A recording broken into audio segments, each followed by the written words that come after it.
there's times when some white people won't understand why some black people are afraid of the police as opposed to being gratified to see them. And that, to me, takes a level of obliviousness that is the kind of mind-blowing, right?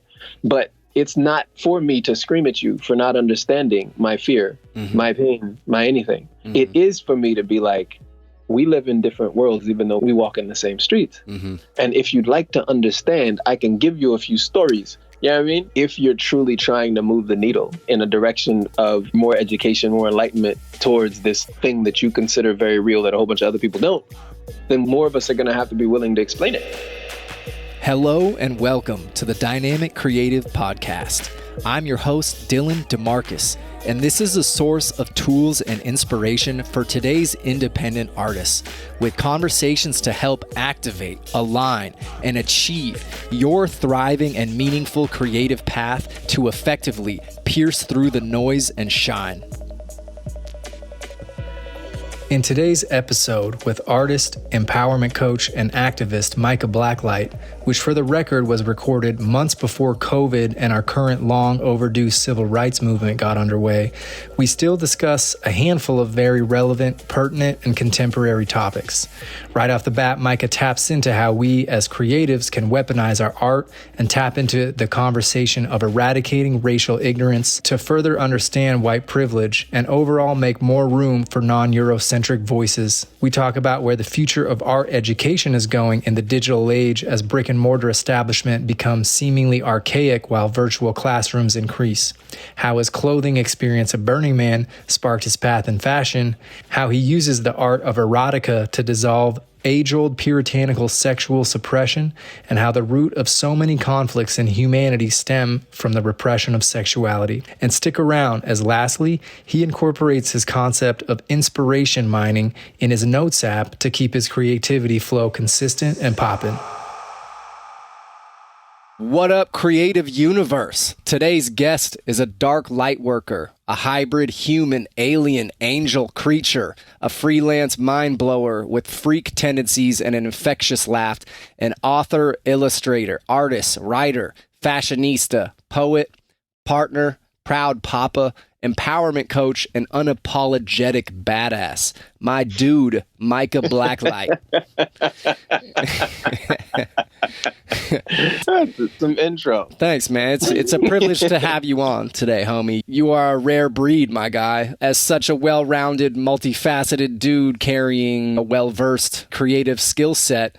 And unlike some creatives out there that tend to keep themselves in a box kind of by, sticking to one medium, you seem to fearlessly author your own creative path, and you've applied plenty of creative modalities for you to be fully self-expressed. And I see that. And, additionally to me, what sets you apart is that your art isn't just something to make a pretty picture and get some self-validating likes from. It's clear to me that you're a man on a mission, and you use it as a communication vehicle to further share and powerfully embody your moral compass with fierce, compassionate, willful love. And for that, I deeply acknowledge you, bro. Thank you so much for the appreciation and the reflection. Like, it feels really, really good. Yeah, most definitely. Let's dive into it, bro. I'm always curious to reverse engineer creative minds on how they ended up so inclined to create by briefly tapping into their past. And, it seems like we always have a certain download or two or a serendipitous encounter with someone or something or some experience in the past that really, imprints us forever. I sure did. And I'm just wondering if you could share that moment or moments of experiences or mentorship or anything that you came across growing up that really, catalyzed your life path towards being such a diverse creative. And how has that led you to the shoes you're walking in today? The truth is, I think that I was born this way. I really do. Because I remember the earliest trigger memory that I have was, I remember my father drawing. He was drawing like a flower or something. I don't know if it was a rose or some kind of flower. And I was like 3.5 or maybe 4. And I saw that and was like, I could do that. And so I started drawing. I just started drawing, and I remember very, very rapidly, like my first drawing was like a fly with a bubble with a dot in it and some wings. But rapidly I advanced to, the coloring books and tracing. And I mean, my memory is super stifled because I was so young, but I do remember, because of the chronology of my life, certain major events happened shortly afterwards. So I know it couldn't have been beyond my 4th year. I went from tracing to, I was like, tracing is for little kids. I was 4. Tracing is for little kids. I'm not going to trace anymore. I'm going to copy. I'm just going to look at it and draw it. Yeah. And so I got really, really good, really fast at looking at things and drawing them. And then, so that was the drawing. So drawing I've been doing since I was 4, and then 3.5, 4. And then the writing came in shortly after, because my mom got me into reading at 3.5 or 4. And I didn't realize until later, it's one of the few places in my life where I'm actually was a prodigy of a kind. I read my first novel when I was 5. It was the Black Stallion. I remember being like, I got so excited because it didn't have pictures. And my friends were like, where are the pictures? And I was like, it doesn't have any. Ha! Because that was, older people books. And so when I got to the 5th grade, they told me I was reading on a college reading level. So when I was 6, I went with, my story is very, very, like, we could get into the dips and downs, but suffice it to say, my upbringing was decidedly abnormal in a whole lot of ways. But at 6, I was at one of my aunt's houses, and she had an old broom closet underneath the stairs. And I remember I made her clean it out.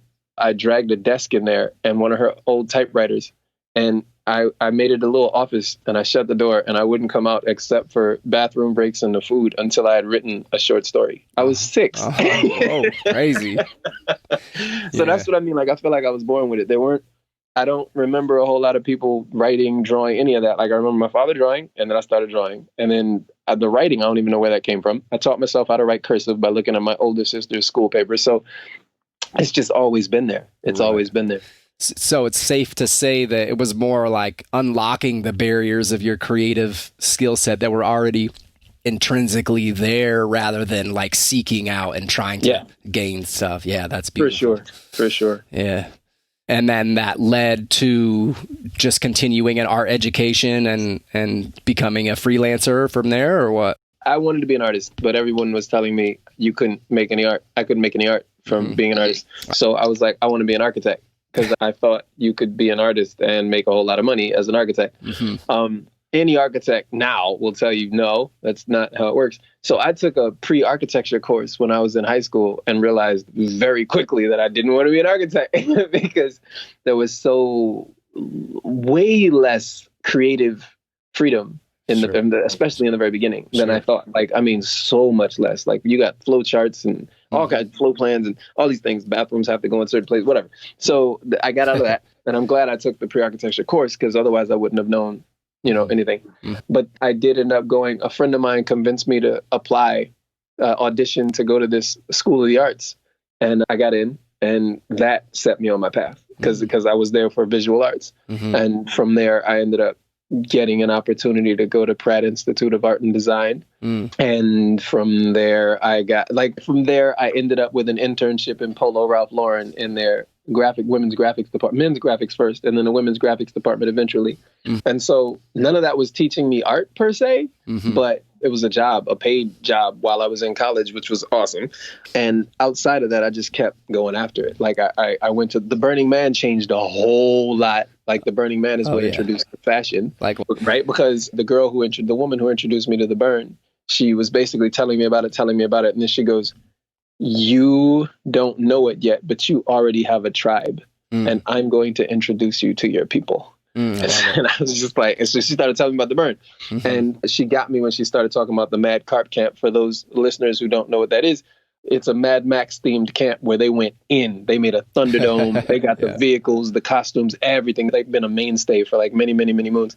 But either way, she was like, my one caveat, I had just gotten a tattoo on my back, and she was like, my one condition, you're going to want costumes when you go, because you're going to feel weird if you wear normal clothes. So my ask is that you have a tattoo on your back. I love to look at it. Whatever costume you make it so I can see your tattoo. So I was making backless tops, and like I'd never made a costume in my life up to that point. But I'd always wanted to wear a skirt, but not a woman's skirt. But like I wanted a skirt that felt like a man's skirt. But I had seen some African cultures with something that seemed like that. But theirs seemed so like the Maasai, the robes and things. But theirs seemed so elegant to me. Like I wanted something that felt like utilitarian, just And so I chopped up a bunch of my pants, and I used X-Acto blades to punch holes in it and string to like make, to act like I was sewing, whatever. So I made these costumes, and I'm standing in my mirror before I went to the burn, and I felt sexy for the first time in my life, right? And as a heterosexual male, it was really interesting having that feeling, because I felt like heterosexual males get very few opportunities where we're allowed to be sexy. Right? Yeah, totally. Like we're allowed to be sexy if we're performers. So anytime we're on stage, we're allowed to be sexy. And outside of that, it's basically if we're in the act of sex. Those are the only two times that we're technically allowed, like we're lauded for being sexy. And here was a moment where, like if you have any woman who feels a little bit fashion oriented, a little, like she didn't even have to be one of the ones that's crazy with it. But even if she's at a little, almost every single one of those women, if you go in their closet or you go in their drawer, there's somewhere in there where you could pick out their sexy clothes. Yeah. With dudes, what do we got? What do we got? Silk boxers? What do we got? Muscle shirts? What do we got? It's not shit. So it was interesting for me to be standing in the mirror feeling this way. I felt like I had just walked out of one of my sketchbooks. I mean, I drew what I wanted to wear. It was interesting. So then to go to the burn and have it validated, again, for listeners who've never been to the burn, it is a very white experience. Over the last several years, it's gotten more and more progressively brown, but it's still a very white experience. Yeah. And back when I was going, this is 2004, I was one of a very small handful of brown people that you would see out there. But one of the pluses of that was I was catching all kinds of attention, just indeed. Right. So people were like, "Are you a designer?" And I was like, "Yeah." And own it. Could you make me something like that? And I'm like, "Sure." Right? I had no clue what I was doing, and I feel sorry. Apologize to this day. Apologies to those who my first customers. Christoph is one that comes to mind, who actually paid me good money to make them things. He was like, "I want what you're wearing." But he didn't realize that what I was wearing was hellaciously uncomfortable, but I was wearing it anyway. You know what I'm saying? So I made him one, and whatever. Long story shortened, that got me into fashion, because I came back from the burn being like, I'm doing this. Like, I'm so doing this. And one of my friends was getting married, and I was like, I'm never wearing a suit again. So I made an outfit to go to his wedding.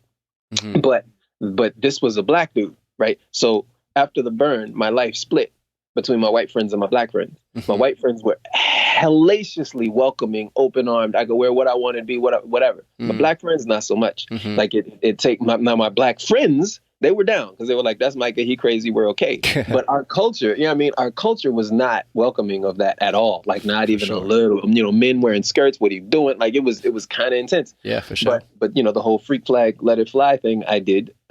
That's me. Yeah. So I showed up at his wedding looking like a friggin' shaman witch doctor.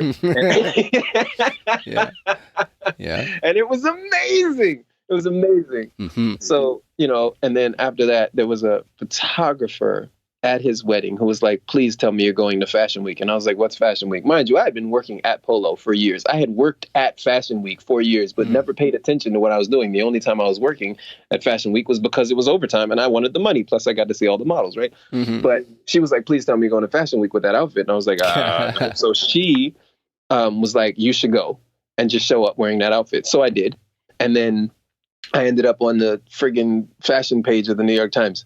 Because they just randomly took a picture. Because they take pictures of the freaks who show up in crazy outfits for Fashion Week. I didn't know that was a thing, but that was the thing, And then when I was there, somebody was like, "Please tell me you're going to go to the some kind of booth." And I was like, "No." And so they gave me a badge based off of how I looked. Okay. They gave me a badge, and I came back the next night and ended up in this backstage thing. So all of that sparked my fashion, and ever since I put in thousands of hours. And mind you, I didn't even have a sewing machine, and I didn't know how to use one.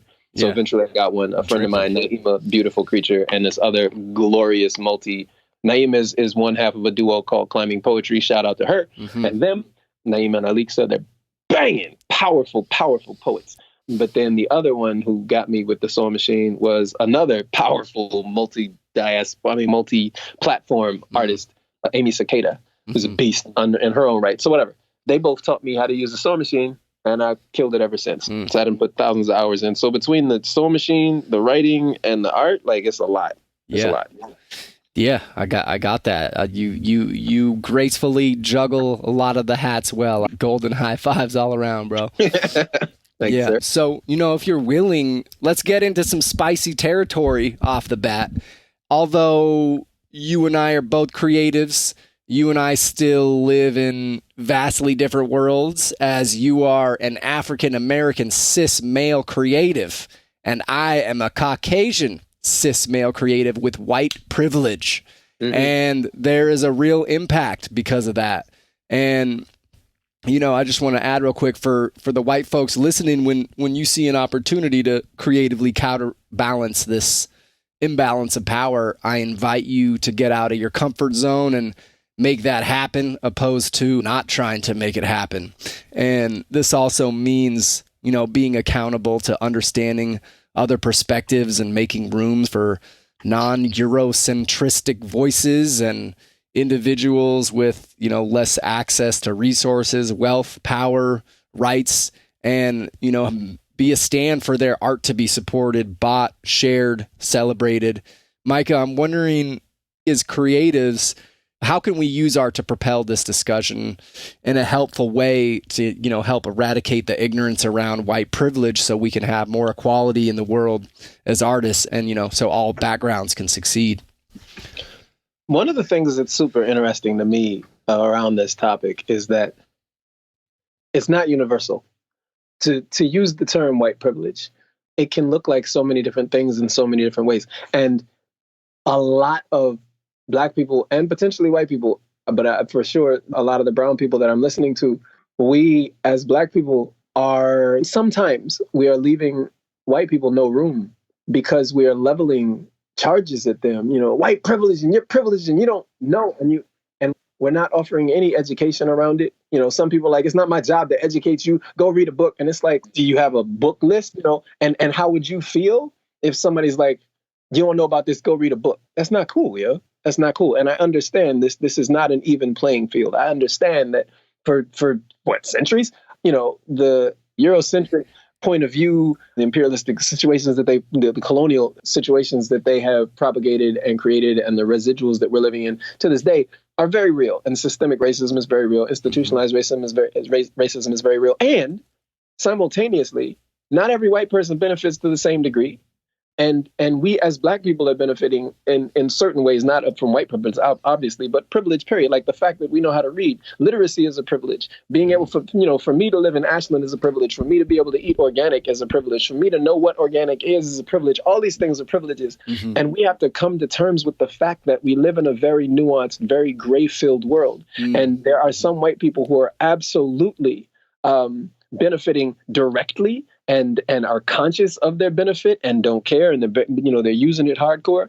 And there's others who have no idea what you're talking about, and it's not their fault that they have no idea what we're talking about. You know what I mean? So there's those kinds of things, and there's also, I think, there's moments where there's a bunch of Black people who will look at you and tell you, my race had nothing to do with me getting ahead. My race had nothing to do with me being kept back. There's other Black people who will be like, my race had everything to do with me being kept back, But there's also the notion of Blackness, because you put 10 Black people in a room and ask them what Black is, and I'm guaranteeing you'll get 10 different answers, period.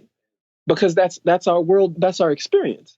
Right. I've had a couple friends, but one in particular comes to mind who went to live in Africa. I think he went to Ghana. I'm not 100% sure. People say Africa, and it's just like it's this one mono friggin' like this massive thing with no countries and multiple hundreds of freaking languages or whatever. It's just like, Africa, where are you from? Africa, like whatever. Anyway, so I digress. He went to Africa, and he was, coming to the folk that he was meeting with. He thought he was going to sort of bond with them in the motherland with his stories, Black pain, you know what I mean? And they were like, what the fuck are you talking about? We don't know you. You don't speak our language. You dress like white person. You sound like white person. You know nothing about our flipping history. And we don't know anything about you. We don't know what you're talking about. You, to us, you might as well be white. right? It was real interesting. And he had forgotten that for them, the Middle Passage didn't exist. There was no fucking Middle Passage. Cats left. That's it. They disappeared from Africa. That was it. That's done. That's a wrap. You know, some cognitive dissonance going on. That, you know, but it's real, because for them there was no Middle Passage. They didn't leave. They were on the continent. Millions of us were shipped. Millions, right? But a million stayed. Millions were still on the continent, and they know nothing about our experience here. So anyway, all of that is just saying that all of our experiences are so vastly different. So when it comes to white privilege, pulling it all back around, when it comes to my take on white privilege, in particular, in terms of what we as artists can do to call attention to it, I think that there's different ways that we can do it. Art as a vehicle for messages is interesting because your messaging may or may not get out. Your audience may or may not get what you want them to get. That's art. That's how it works. We have our intentions as artists, and then people have their experiences as the receivers of our art. Yeah. So very we can put all the intention we want in there, and maybe it'll get through and maybe it won't. For me personally, my art is more about living by example. Like when it comes to the conversations about white power, it's more about living by example. And when the conversation comes up, when it shows itself, when it organically rears itself, then those are moments when we can step in and speak on it and be willing to speak articulately to the best of our ability. Not if we don't have that ability, but speak on it when the moment is actually real, as opposed to the moments when we're just frustrated and pissed off and we expect whoever the nearest white person is to pay for our frustration. Yeah. It doesn't work that way, you know? And it can be super challenging based on the amount of times we've felt like white people around us are trying to take advantage of us, or completely entitled, or totally, you know, oblivious to their privilege. Like there's things that are small, you know, like really small. My lady is white. And she's really close with her parents. And her mom told me a story about her being in a car, and she was on her phone, and a cop saw her, and he like frowned at her, and he like basically he gestured for her to put the phone down. She's like, "Ooh, sorry. Okay." You know, and she put the phone down, right? That was her experience. And both of us acknowledged that if I had been the one in the car, different story. May have been a very different experience. She's fully aware of that, right? So that's a moment where she is aware of the implied privilege that she has. You know, there's times when some white people won't understand why some black people are afraid of the police as opposed to being gratified to see them. And that to me takes a level of obliviousness that is the kind of mind-blowing, right? But it's not for me to scream at you for not understanding my fear, my pain, my anything. It is for me to be like, we live in different worlds, even though we walk in the same streets. And if you'd like to understand, I can give you a few stories. You know what I mean? Walking the same red-lined streets. Exactly. But at the same time, there's so many moments where, like, you know, like a bunch of my black girlfriends with beautiful hair, you know, like fro, braids, whatever, and several white people, "Oh, can I touch?" And they just immediately bang, they put their hands all up in, pause. That's not specifically white privilege. That's just entitlement. Right? You know what I mean? There's a difference. And some of us would conflate it. We'd lump it into the same category and be like, that's white privilege. Like, you're used to just being able to touch you can say, and perhaps that's real, but I think that's more like entitlement, because there's black people who feel like they can do whatever they want as well, depending. The point is, entitlement is not the same thing as white privilege, to the extent, I mean, yes, it is. All white privilege is entitlement. However, not all entitlement is white privilege. There we go. So again, it's just about, it's just about being willing to communicate in the moments and recognizing when you're unwilling to communicate because you're just fed up, you're exasperated, you're pissed off or whatever. But recognize that some people will be able to see that and some people won't. They literally will have no idea.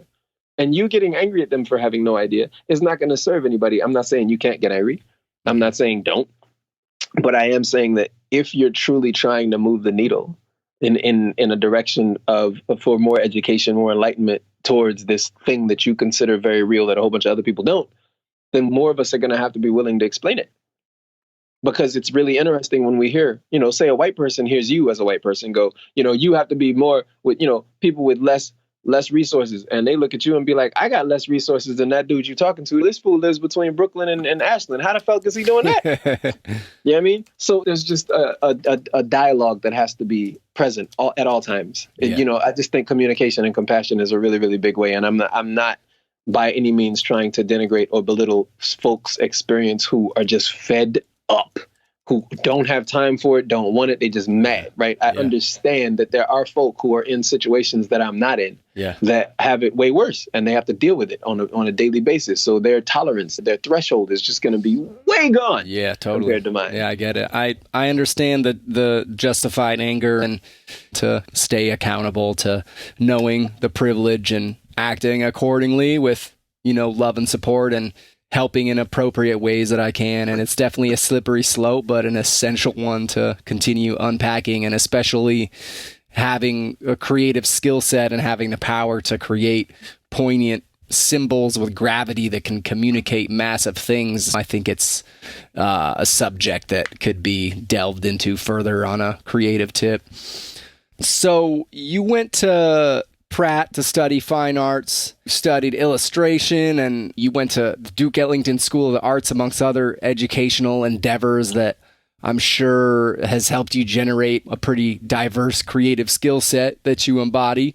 And with that, these days, there's so many easily accessible and affordable educational resources out there like Lynda, Skillshare, Creative Live, Udemy, to name a few. YouTube. Yeah, YouTube University for sure, for free.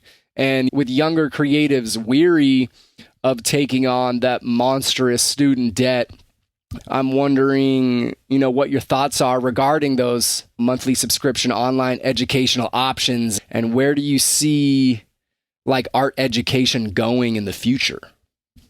I honestly cannot see a future where brick and mortar schools, more than a handful, really survive. Right? Me neither.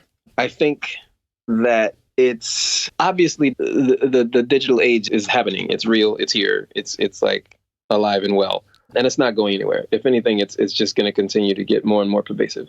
So based on some of the research I've done, some of the reading I've done or whatever, and the online school models for the folk who started stuff like Lynda, for them, for so many students, it's so much more accessible.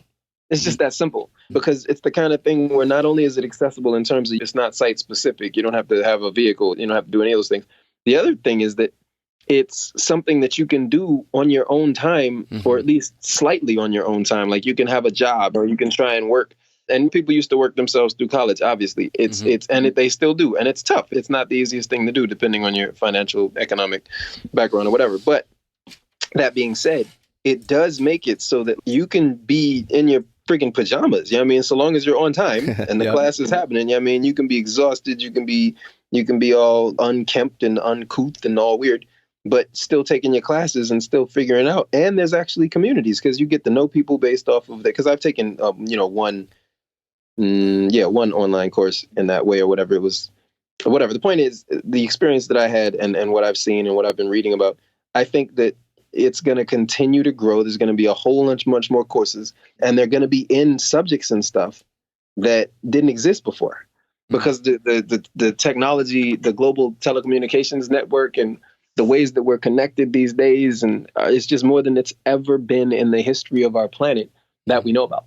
So I think that obviously it's going to keep going in that direction, and it'll just be interesting to see once the virtual world gets a little bit more momentum, the augmented reality gets a little more momentum.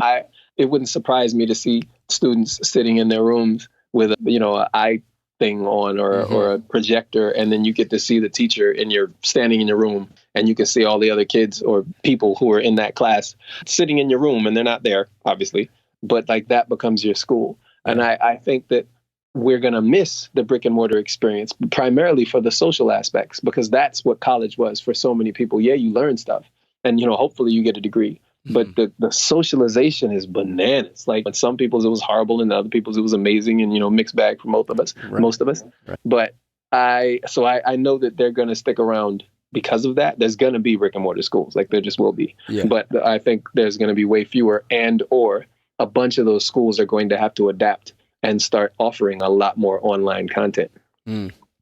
Yeah, I think you're spot on. And man, I checked that Occultist Rift out and had some experiences with VR, and that is right around the corner, a lot closer than people think. And augmented reality is bonkers with the technology. And yeah, I think education is going to be a big aspect of that too. And I'm definitely a fan personally of affordable, decentralized, easily accessible education. So I look forward to seeing how that progresses.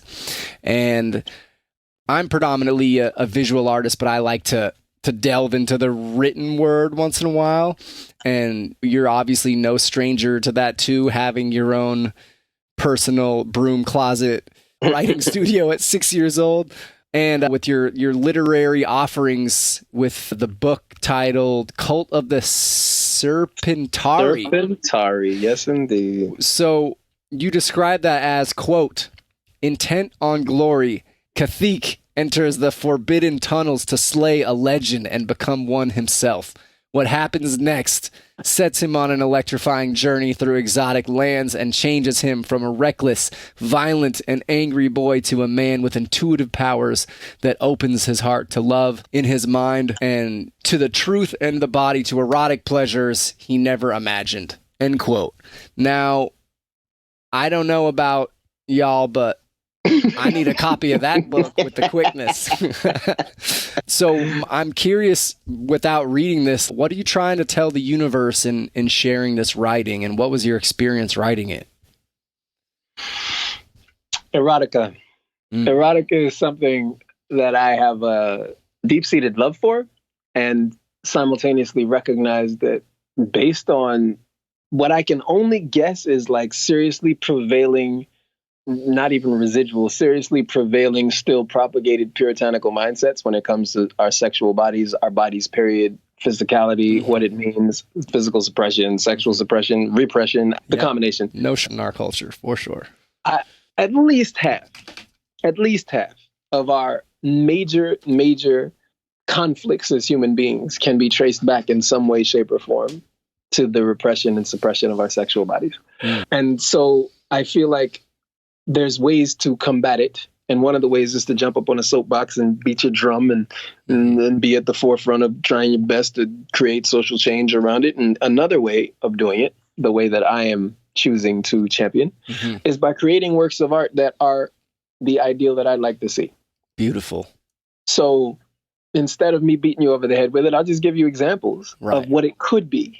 When you have delicious, uplifting, elevating, and arousing literature, fiction, artwork that doesn't leave you feeling like you need to wash your essence off because it's pedophilia filled or friggin' rapey and, all this stuff that I can't stand. There's a huge market for all that, and I'm just not there. So I feel like there's been in the past a ton of us looking for something sexual, just something. And it's the closest thing we can get is to grab a porn mag or whatever. But for those of us who want stories, we want like fiction. Like give me what I've always wanted was my favorite stories like Tolkien and all these other things where they give you these detailed, long, drawn out glamdring, like they have names for their swords, Orcrist, and they give you these beautiful scenes where they're slicing through stuff and it's just amazing. And then they give you like, I don't know, 3 sentences of them getting home and kissing somebody and it goes black and they wake up in the morning. I'm just like, dude, you gave me like a chapter's worth of a war and you give me less than a paragraph on the sex, like for real? Facts. Seriously? That's what's happening right now. So for me, I was like, I want to do not that.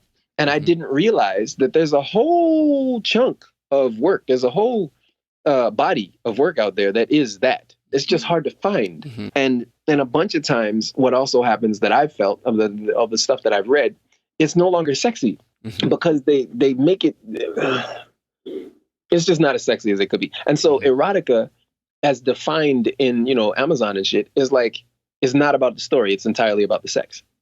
And so I'm just like, okay, but can I have the story, And so one of the authors who did it for me, Anne Rice, does a really good job. She's kind of good with hers, adding her story in erotica. She does it really well. But another one was Jacqueline Carey. She's got a series called The Kushiel's Dart, which was awesome. And it had so much sex, but the story was amazing. That for me was like perfect. I just wanted to take it a tiny bit further than she did in terms of the sex. And then there's another dude named Guy Gavriel Kay. Those are the three that I'll name for now. Guy Gavriel Kay, an amazing author. He did a book called Tigana. And in that book, it wasn't like full of sex, but when sex was there, it was there. And he didn't skimp on it. And it was, and he didn't go all out and long like I'd like to see, but he went enough that made me very, very happy, So the point is, I was trying to do that with Cult of the Serpentari. Now, later, I found out that I had no idea what I was doing. So gotta start somewhere. So I wrote a full novel, over 150 to 60,000 words, which I also found out for a novel period is just, most people don't do that. But I did, because again, I didn't know what I was doing. And it was spawned out of a chapter. The shortened story of that, since I've already gone way over, is basically I had an agent who fell into my lap, crazy. And I was like, I didn't give her anything for like 10 years. And then finally I was like, all right, listen, I want to know what it takes to get a full book deal. Like, what would I have to do? Novel, graphic novel, go. She's like, well, the first thing you need is a finished manuscript. And I was like, oh man, that's going to take forever. Like, okay, all right, fine. So my solution was, I'm going to write a bunch of short stories and I'm going to submit them to places that take fiction and pay you for the fiction. By the word, most of them by the story, a bunch of the others. And over the span of a year, I'll have a whole bunch of short stories. I'll have them based out of different worlds, because I have like 4 different worlds. At the end of it, somebody or more than one somebody will have accepted me. So I'll also have a following. I'll come back to you. I'll put them all together. I'll have a manuscript, and then we can go. So I wrote a couple stories and I submitted them to her, and I was just like, yo, just, let me know. I submit them to her, submit. I submit them to her and was like, let me know if anything jumps out at you that I need to correct. And then I'm going to go ahead and send these off and try and get my first little publishing done on these short stories. She told me it would be several weeks before she got back to me, blah, blah, blah. Long story short, she didn't get back to me for like a month and a half. And I was like, what the deal? I'm trying to send these out. You messing up my book. She gets back to me and she's like, so I have a bite for this story. Mm-hmm. They want to know if you could you could make a novel out of this short story. I was like, what? Yeah. Boom. Bada bing, bada boom. Hell yeah. Yes. So I got a book deal without having an actual book written. Mm-hmm. And I just went. I just made it up. So I had nothing. I had nothing. Nothing. So I made it up, and whole peoples appeared while I was writing the book, and there's people in there called the Aethu that did not exist before I started writing the book. And like, just beautiful, beautiful experiences. But longer story shortened, again, the publishing company, Elora's Cave, that was going to publish there's a lot of erotic authors out there who will recognize that name. They made the mistake of suing an ex-author of theirs or something like that. Mm-hmm. While it took me 2 years to write, to finish that project. It was like a year to write it and another year to publish. To illustrate it. It had 43 illustrated plates accompanying the story. Okay. So during that time, they were in litigation. By the time I finished, they didn't have any more resources to give me. Nothing. Mm-hmm. So my book deal, I called it the book deal it wasn't, because basically it never materialized. The one thing they were able to give me was access to buying the books at cost. Mm-hmm. So I could sell them. So I organized my own book signings. I organized one in Ashland. I organized the other one in New York. Mm-hmm. They were 2 of the best days of my professional life to this day. They were amazing. People showed up. I sold several hundred copies. Great. Nice. But I was thinking that my book was going to take the literary world by storm. Mm-hmm. None of that happened. And so I was slightly disillusioned, and I kind of chilled out for a while. I was able to get a literary review from the Los Angeles Review of Books, which is actually a big deal. And the guy ripped me a new one. I was under the impression he ripped me a new one. Everybody in the industry that I spoke to was like, no, he actually gave you a very favorable review. I was like, that's what favorable means. But since then, having read this book, stumbled on this book called The Story Engineering, Mastering the 6 Core Competencies of Story Writing or something like that, by a guy named Gary Jennings. Within the book, it showed me that I had no idea what I was talking about, and it gave me the basis for me being able to understand every single point that guy had put out in his ripping of me. Like, he loved the artwork and he loved the erotic scenes. He just didn't like the story writing. And for me, it was a blow because I was like, the erotica, you can get anywhere. I wanted the story. That's the thing I wanted to add. And then that's the one thing he was like, you need work on, right? But now looking back on it, I realized what he was saying because I eschewed conflict. I didn't want conflict. And everybody was like, you can't have a story without conflict. And I was like, who cares about conflict? I don't want conflict. I want things to be just dope and happy and fun. So that's what I wrote. So there's like one piece of conflict in there that's kind of jarring because it's messed up. And it caught him off guard. The guy who wrote it, he was just like, the guy who wrote the thing, he's like, aside from this one moment that's actually kind of jarring, because I know how to write. I'm a writer. I'm a good writer, but I didn't have the structure behind me. I'd never learned, So to this day, I still love the book. And I'm proud of what I wrote. And I think you'll really enjoy it, like seriously enjoy it, specifically if you are a lover of erotica, because the actual erotica, I got tons of feedback that like when I first wrote the book, as I was writing it, my biggest fear was, how am I going to do the erotica? Like what's erotic to one person is disgusting to others and vice versa. Like, how am I going to please everybody?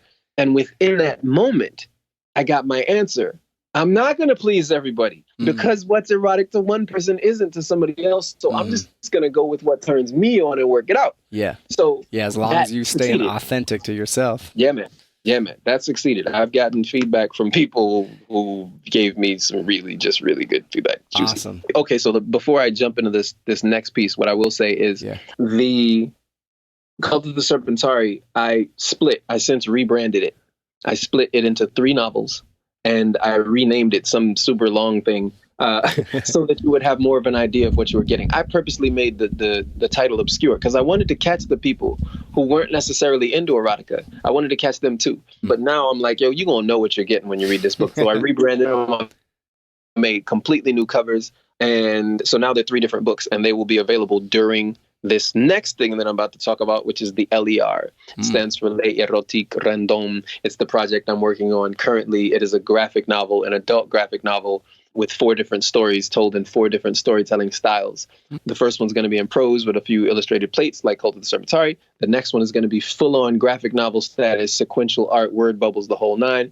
The third tale is going to be pure visual. So I'm just taking away all the verbals and you're just reading pure visuals. And then the 4th one will be going from a combination of all 3 styles. So it'll go from prose into the sequential, into the pure visual, and back again, in and out. So I'm giving the reader a chance to interact with the media in ways they never have before.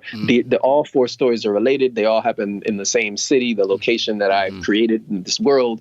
But they're different characters in different walks of life doing incredibly different things. Super sexy. Wow. And I'm really excited about it. That one I'm doing a Kickstarter for. It's going to launch in the next week and a half. Yes. Awesome, man. I feel you. Well, it sounds like the publishing world seems like a tough industry to crack, I must say. But I definitely acknowledge you for incorporating erotica and healthy artistic sexuality in your own way and creating what you want to see rather than, fighting against this archaic model and just not subscribing to it. And to think of it like for how integral sexuality is in the human sphere, like it really is pretty unrepresented in the art world. You're blowing my mind there. So I appreciate you putting that in perspective, because it really is repressed now the way that you put it. Well, I mean, just to add a little bit more to that, thank you for the acknowledgement. Like, also, just to put it in perspective for some listeners who may not have thought about it or who may just be like, he's exaggerating or whatever. Think about it for a second. You have literal billboards that people have put up with mothers breastfeeding. And you have Christian groups that have full on protested and had them taken down. Breastfeeding. Wow. Meanwhile, you have perfume billboards where the women are full on 3/4 naked, like just they selling sex, just hardcore. The dude's half naked, the woman's half naked. There's nothing about perfume on there, but that's fine because there's no nipples showing. Right. Are you serious right now? Right. Like, this is what I'm talking about. It blows my mind. Amazon, a bunch of these places, like porn is one of the single biggest industries in the world. Yeah. Okay. And there's a reason for that. Right. It's religion, pharmaceuticals, and porn.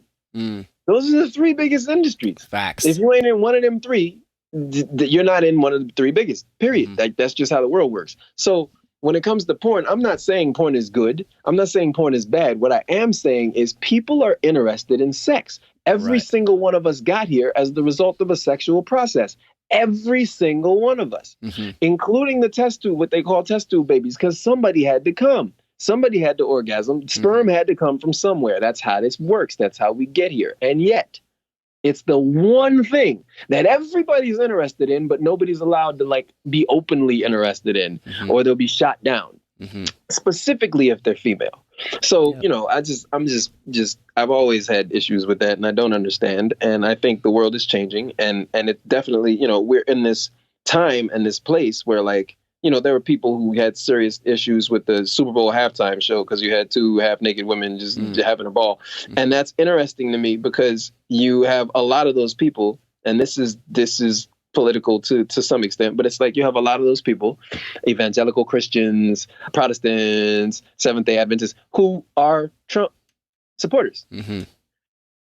And if you are complaining about a halftime show where two women are half naked and having a ball and singing and dancing and entertaining on stage in a platform that is designed to be entertaining, or at least to give you a spectacle, but you don't have a problem with a president who literally said, grab them by the pussy, nobody will do anything to you, they'll just let you. And you're okay with that. Something is wrong with your morals. I think perhaps you should check that out. Yeah. And just look at your priorities. I'm not saying you're bad. I'm not saying you're racist or bigoted or anything. What I am saying is, are you paying attention to what your president is doing versus what you're complaining about on a daily basis when somebody else does? That's all I'm saying. I'm going to cut that off because I don't want this to become some anti, you know, whatever, man. Like, there's enough of that. It's all good, fam. Preach. I appreciate it. Well, yeah, we could go off for days there, but yeah, there's definitely a disparity with morals, and hopefully the cookie crumbles in a ethical way one of these days.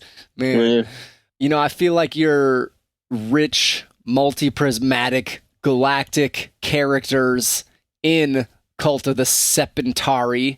Serpentari, pardon me. It's a new word. It's a beautiful word. It's a beautiful word. They have some similar flavors that carry over into some other creative endeavors of yours, and one of those happens to be your recent body positive multi-ethnic coloring book series called Court of the Diverse Mermaids, as well as can't forget the Mer Boys. Can't forget. Yeah, man, you got the Mer Boys because we had to get them rep too. You know? So I quote here: delightful coloring book full of 30 plus thoroughly original mermaids, a wonderful de-stressing tool for accessing your creativity while simultaneously celebrating the diverse range of body types, weights, hairstyles, ages, and ethnicities, end quote.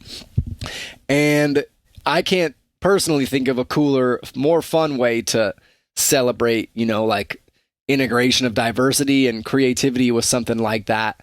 That's so cool, man. Are you able to unpack that for us? Like, what led you to creating that and the direction it's going and what you're trying to accomplish there?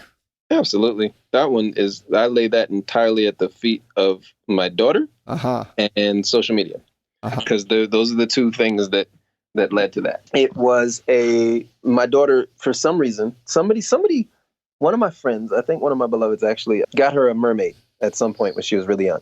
And she fell in love with mermaids ever since.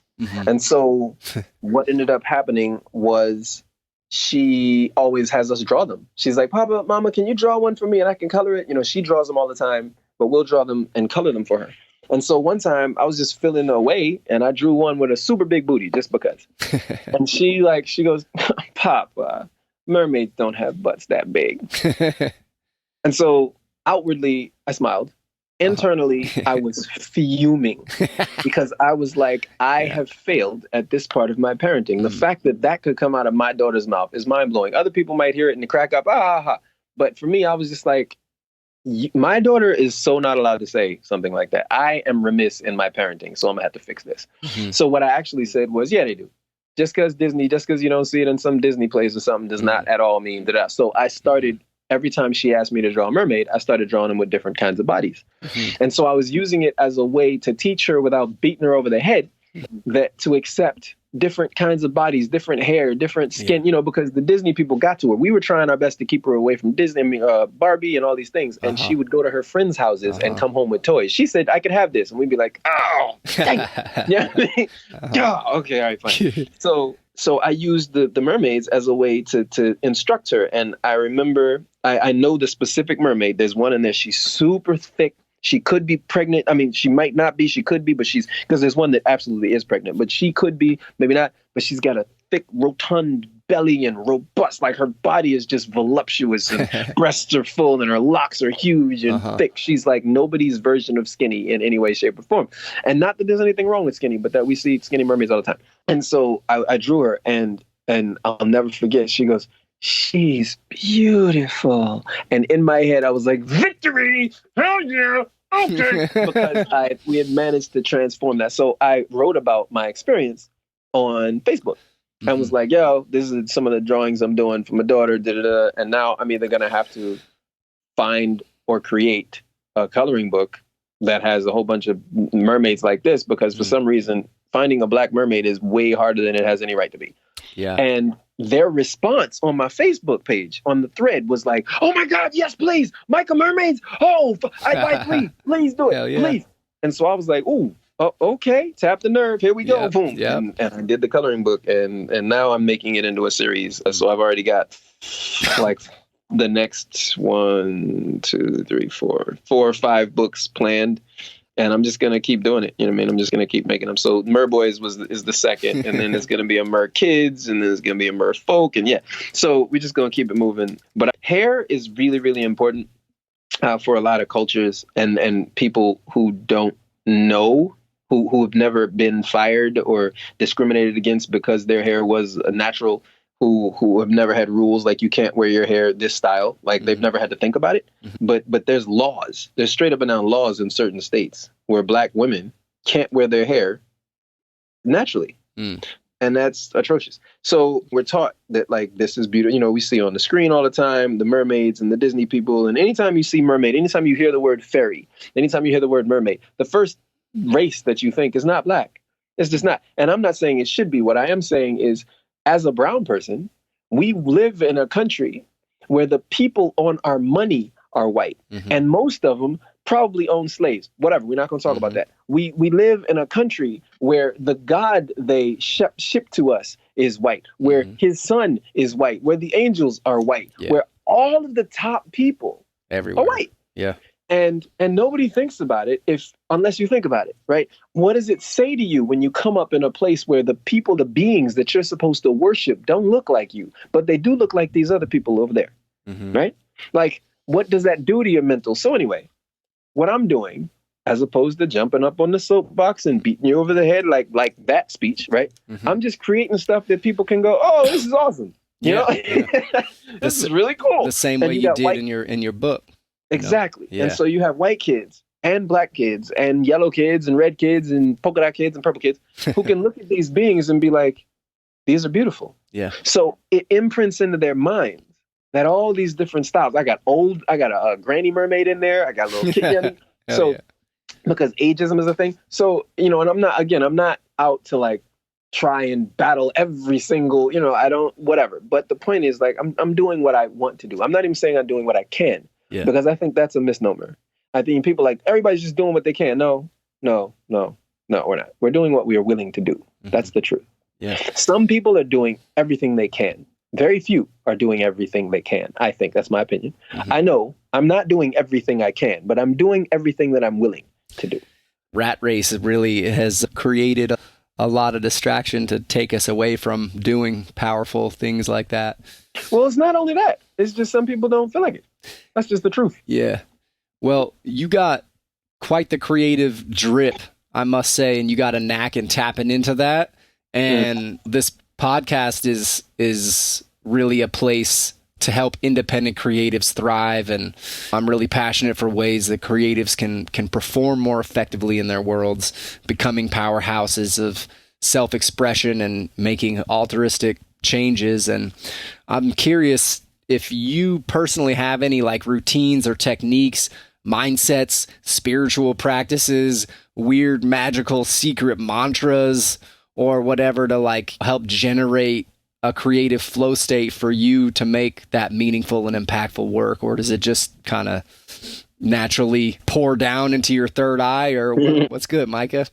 I got a bunch because I'm also an empowerment coach.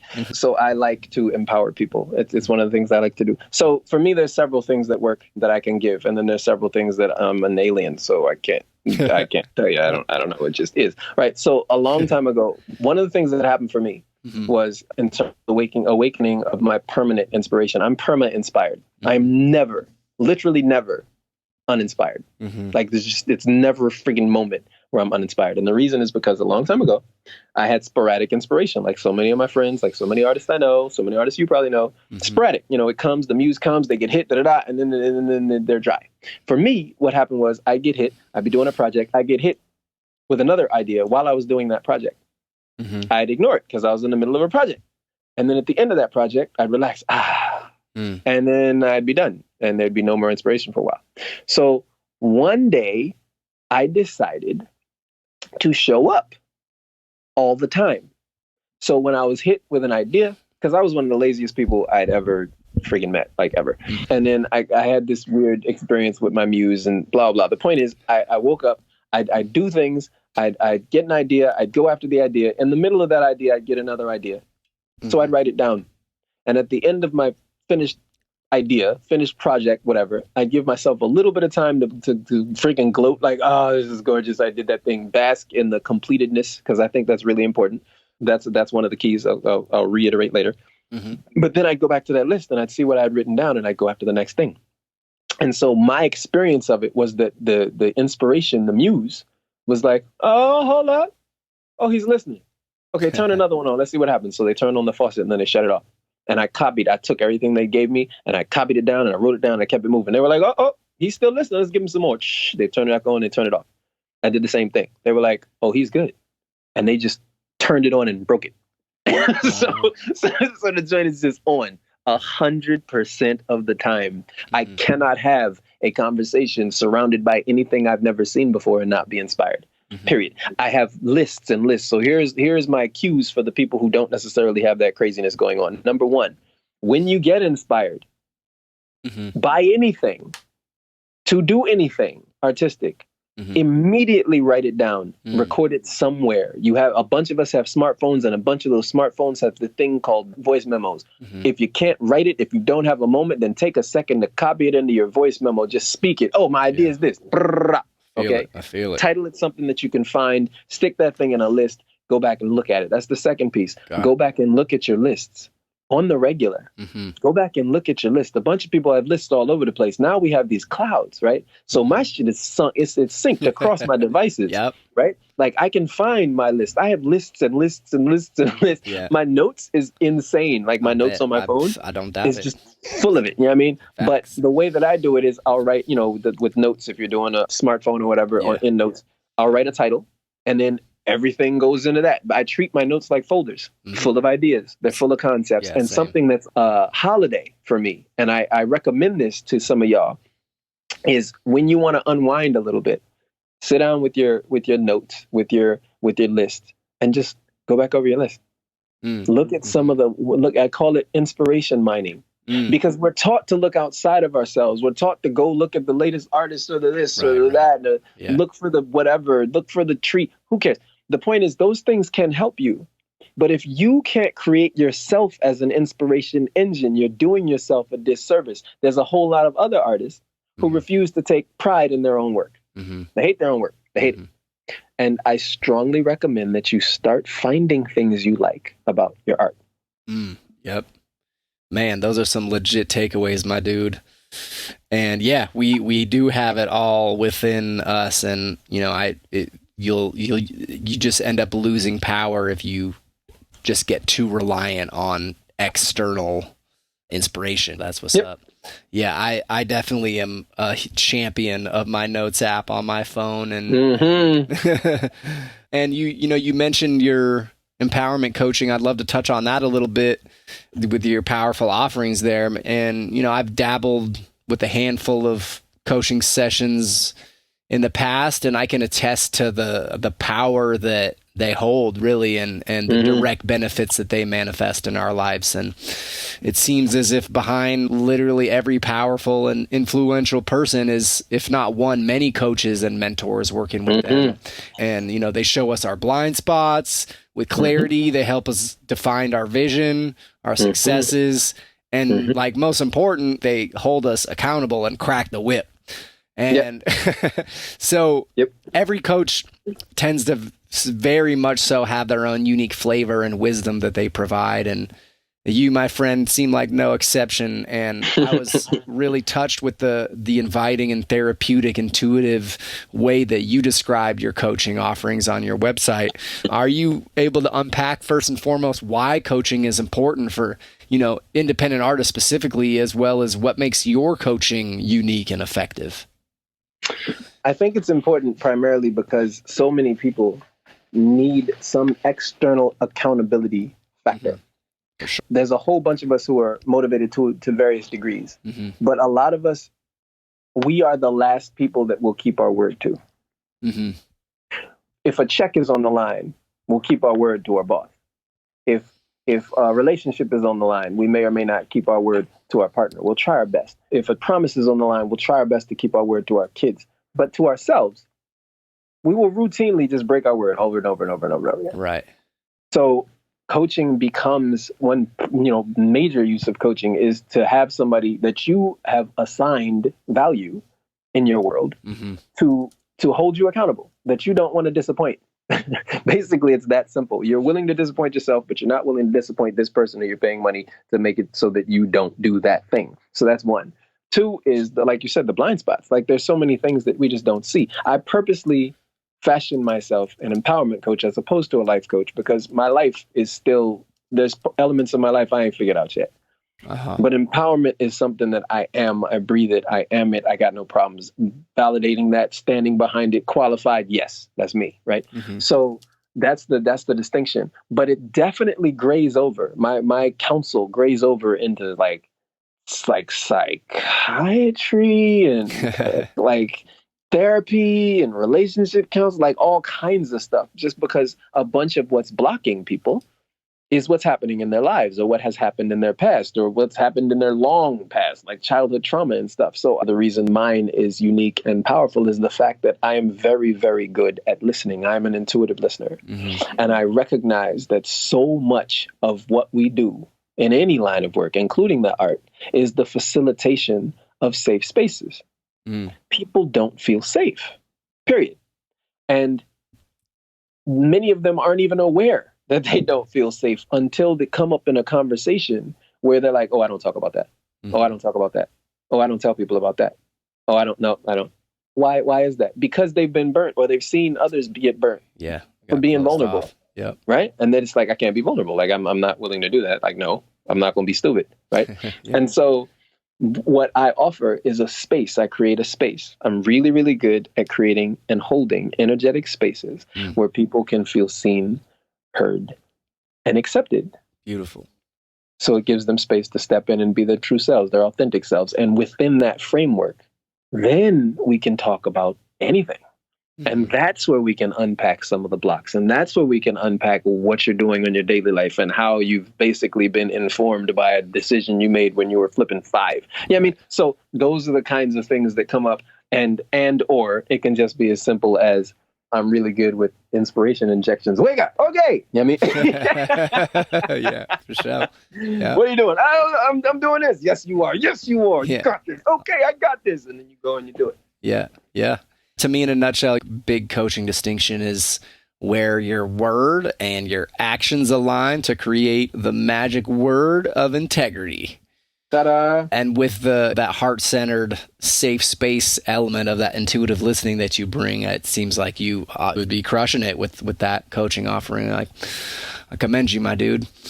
And, from my experience, segueing here a little bit, when I'm personally in a partnership with a beloved and we authentically, mutually are supporting one another emotionally, creatively, spiritually, professionally, I'm able to show up as a creative in a capacity that, you know, feels like I can move mountains, right? And as you know, having your own life partner who happens to also be such an amazing, talented artist, by the way, partnerships also take work and need to be nurtured consistently, and to think otherwise seems pretty naive. And everyone I know who is in a romantic relationship, eventually challenges start to come up when the honeymoon phase buzz wears off, and it's up to us to pragmatically find ways to keep them nourished. And I'm curious what your experience is having a partnership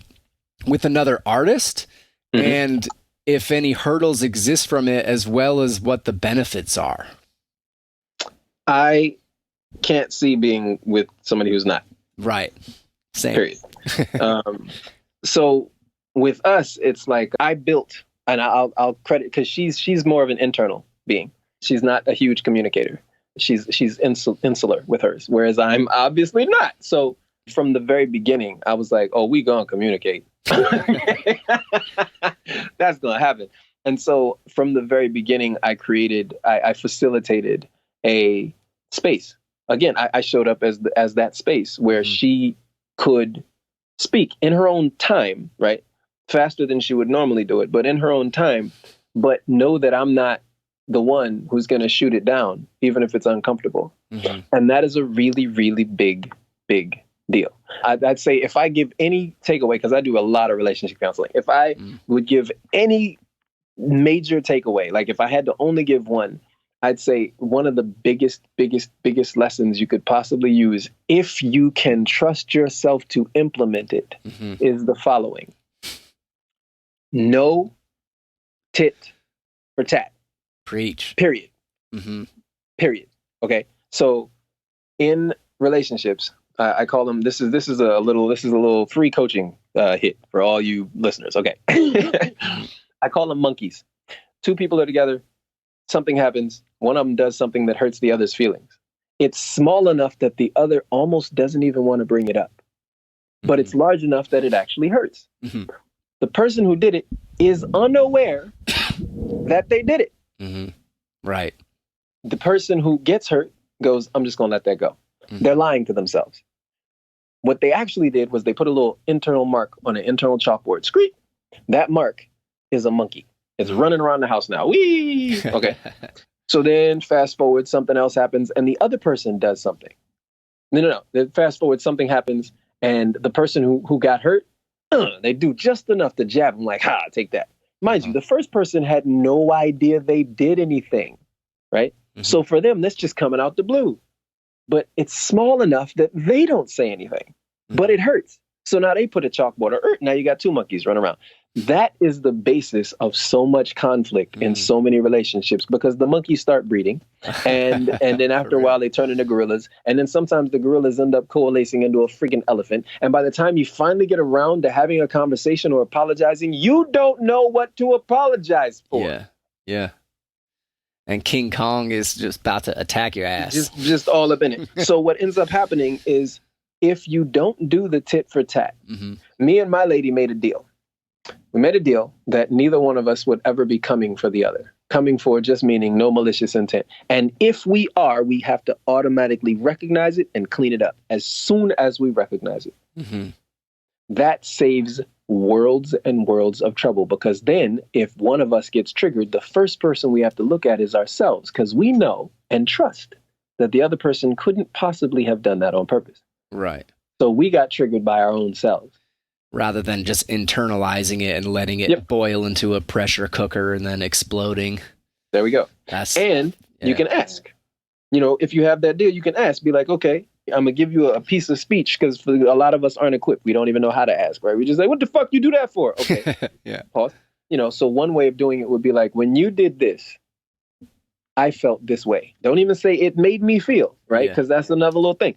When you did this, I felt this way. What was your intention? Where were you coming from when you did that thing? And then they can be like, oh, nah, that's not at all. So then you get to be like, why did I make that mean what I made it mean? Yeah. And there we go. Yeah, that's just a slight little pivot in language, but it makes such a huge difference. Holy crap! Because you ain't got that finger. You're not going Exactly. Yep. you. Yeah. Conflict management resolution shaman 101 right there, my dude. Well, I think we've really covered a lot of bases. I feel like you're the type of person that could go off on multi-prismatic pontificating magic. It really has been an honor to have you come through and wax poetic on all your rich and valuable wisdom and insights. Sure. And it's people like you with the magic trifecta of creativity, altruism, and courage that really weave healing and positive change in the world. And I appreciate you and acknowledge you for that, man. I'm bowing to you. Hell yeah, likewise, bro. Is there anything else you would like to share with the listeners on what you're up to in the community? Any new endeavors or personal projects that you're up to, as well as what are the best ways that we can get a hold of you? There's a couple. One is I'm going to start with the somber and then move out to the fun. There's rape. There's rape and there's molestation and there's sexual assault, and I feel like it's rampant. I actually feel like it's like at epidemic proportions, and some people don't agree with that, and I don't really care. So I'm partnering up with a few of my people in different capacities. One is just to start raising the conversation for how do we hold our fellow men who are magnificent beings who have done atrocious things. Mm-hmm. How do we hold their legacies? How do we hold their memories? How do we hold them when they're alive? How do we hold these people? And how do we, as a society, move in either direction or a direction while acknowledging the love that we have or the appreciation we have, and simultaneously holding them accountable for really atrocious shit? Mm-hmm. Okay, so that's one. So I'm about to start some conversations on that. Awesome. There's probably going to be some podcast things on that. There's going to be Facebook things on that. I keep it super simple in terms of finding me on social media. It's just Micah Blacklight. That's everywhere. I got the same name everywhere. I don't do the whole, I am the wicked fit. Like, what are you doing? Let me find you. Why are you changing it? Anyway. Branding. So Twitter is Micah Blacklight. Facebook is Micah Blacklight. Instagram is Micah Blacklight. Like Micah Blacklight. MICAH. BLACKLIGHT. Blacklight is one word. I like to spell the light with a capital L, but there we go.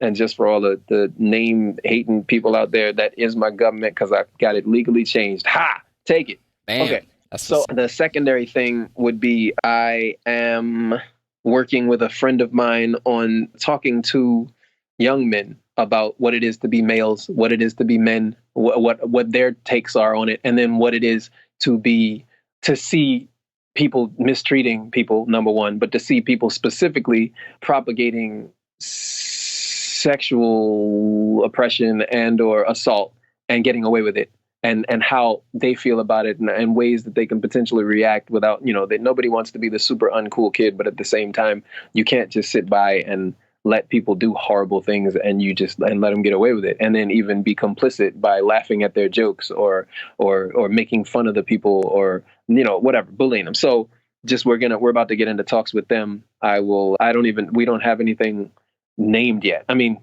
we don't have anything, no links or any place you could go, but if you just keep tabs on the Micah Blacklight world, it will show up. And then on the fun tip, it's like I said, the LER is coming in like a week and a half. It's a Kickstarter for a banging graphic novel that is going to be so sexy and delicious. I've taken all the things that I've learned since the first novel and I'm putting it into this one, but this one's graphic novels with a whole lot of illustrations and visuals and sexitude and yes pleaseness, and it's going to be a whole lot of fun. So the last thing I will say is thank you, sir, for reaching out in the first place, for honoring and appreciating what I do and how I do it and what I bring to the table. I'm grateful and blessed to be here and to be on this earth, to be in this podcast, and to be reached out to like that and appreciated. Yes, sir. Give thanks.